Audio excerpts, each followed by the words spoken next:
Hello and welcome everyone. Today we will gonna see how to sidestep USMLE recognized accreditation policy 2024. This is only valid before 31st December 2023 or prior to accreditation changes 2024. This video is useless if your college does not have an ECFMG sponsor note. Sources of this video is from the various YouTube channels and lot of Google searches that I had performed and ECFMG website. I will start by showing you the email that is widely available all over the internet. It is from the ECFMG. I will read the email. Please be advised that a system of applicants meeting the requirements prior to 2024 accreditation change would only be eligible to applicants that have already completed the application of ECFMG certification and verification of your identity via Form 186. If you complete these first steps of ECFMG certification process prior to the change to the 2024 accreditation requirements, you will still be eligible for ECFMG certification under the requirements that were active at your time of application. So this email clearly states that if you have completed the process till the Form 186, then you are clearly eligible for the exams. Whether your national accrediting body is accredited or not, it doesn't matter. Now I will show you the requirements when applying for the USMLE. First one is medical school should be listed in the World Directory of Medical Schools. Second is medical school has an ECFMG sponsor note. An additional requirement after the recognized accreditation policy 2024 is that the national accreditation body of a country should be accredited by WFME or NCFMEA. For example, NMC of the India should be accredited by the WFME. In the recognized accreditation policy 2024, external organization like WFME or NCFMEA will recognize the accrediting agency of a country. This is the status of the recognition of the various countries. India is still in the process. NMC will get recognized till March 2024. Let's hope for the best. So currently, these are the two requirements that you need to fulfill when applying for USMLE. Your medical school should be listed in the World Directory of Medical Schools and medical school has an ECFMG sponsor note. This is an example how should a sponsor note should look like on the WDMOS website. You can check out this video. In this video, I had mentioned the step-by-step process how you can check the sponsor note of your medical school and check your eligibility. If your medical school does not have an ECFMG sponsor note, this is how it will look like. ECFMG clearly states that if your medical school does not have an ECFMG sponsor note, you are not eligible for USMLE. So what will you do after you have got the sponsor note for your medical school? You will start applying for the USMLE. Another important requirement for registration of the USMLE exam is that you should have a valid unexpired passport. As per this official email, we have to complete the process till the Form 186. So let's start. Now I will show you the step-by-step process. First we will create the ECFMG or the USMLE ID. Then we will fill Form 186, submit it and notarize it. And then we will submit the application for USMLE step 1. This is not a mandatory step and there are a lot more steps that I will make a separate video on. So let's get started. You only need to complete first two steps. The third step is not required. So let's start the registration for USMLE step 1 exam. First we will create the ECFMG or USMLE ID. For this we will go to the ECFMG official website. Under the For International Graduate tab, we will click on the interactive web application link. After clicking on the link, this type of web page will appear.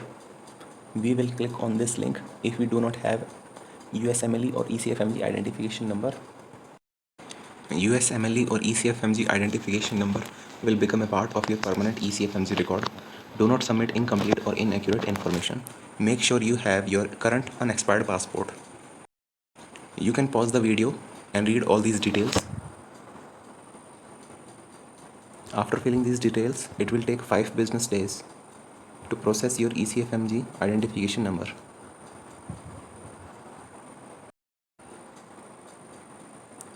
You can fill all these details. This is the summary of the required stuff that you need to fill till now. Name, birth date, gender, birth country, medical school address and name, address, email, telephone number. I will keep on adding on this list whatever is required. You will get USMLE ECFMG identification number in about 5 business days. and a temporary passport through your email. So we have completed the first part. Now we will complete the second part, that is Form 186, submit and notarize. Let's begin. You will go on this website. You will write down your USMLE or ECFMG identification number and your password. After that, you will click on this link, submit an application for ECFMG certification. The application for the ECFMG certification is a requirement for ECFMG certification.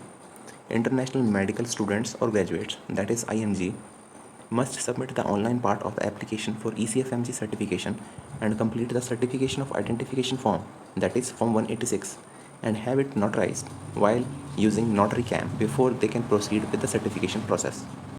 This screen will appear after clicking on the link. You will click on the begin, then on the yes.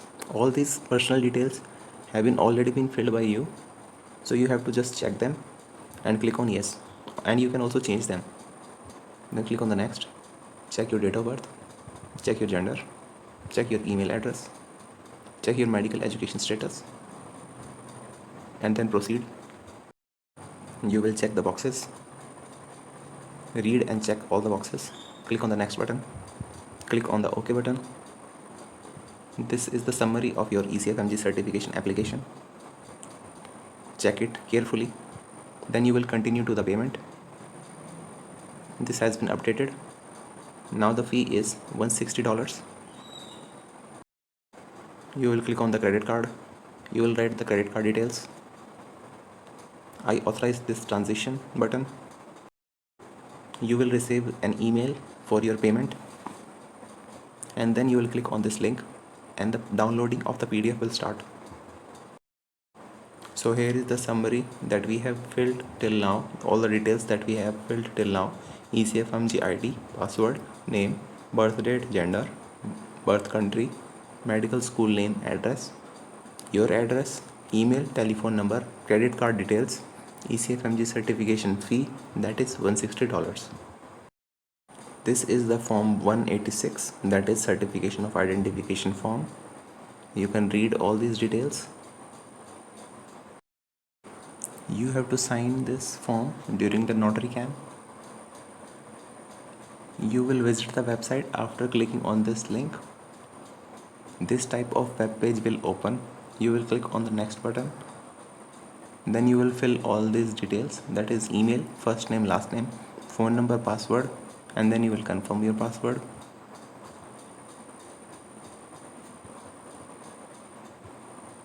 You can read all these details by pausing the video.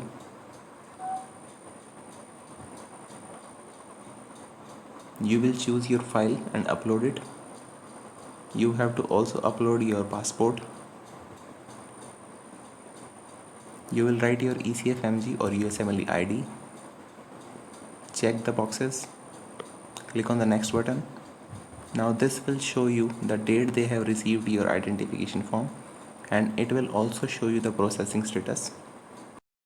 So this is to summarize all the required stuff to complete this process: ECFMG ID, password, name, birth date, gender, birth country, medical school name, address, your address, email, telephone number, credit card details, ECFMG certification fee, that is $160, e-sign during the webcam, and an unexpired passport. So we have completed the first two steps, that is creating the ECFMG USMLE ID, and we had also submitted and notarized the Form 186. You don't have to submit an application for the step 1 exam or choose the date of the exam. Only you have to complete till the step of notarizing the Form 186. Also, pay attention that once the certification of identification form, that is Form 186, is accepted by ECFMG, the form remains valid for 5 years. During this time, you can apply for the USMLE without submitting another form. You will have 7 years from the date of your first USMLE step to finish the rest of the USMLE steps exam and get ECFMG certified. To summarize, you will follow all these steps that I had given you in this video, and then you can easily sidestep the recognized accreditation policy 2024, and you don't have to worry about your own national accreditation agency's status. Next video will be on how to apply for USMLE step 1 exam step by step, as it is a long process and has multiple steps. So I will give you all the details by the end of this year. Hopefully, subscribe and support.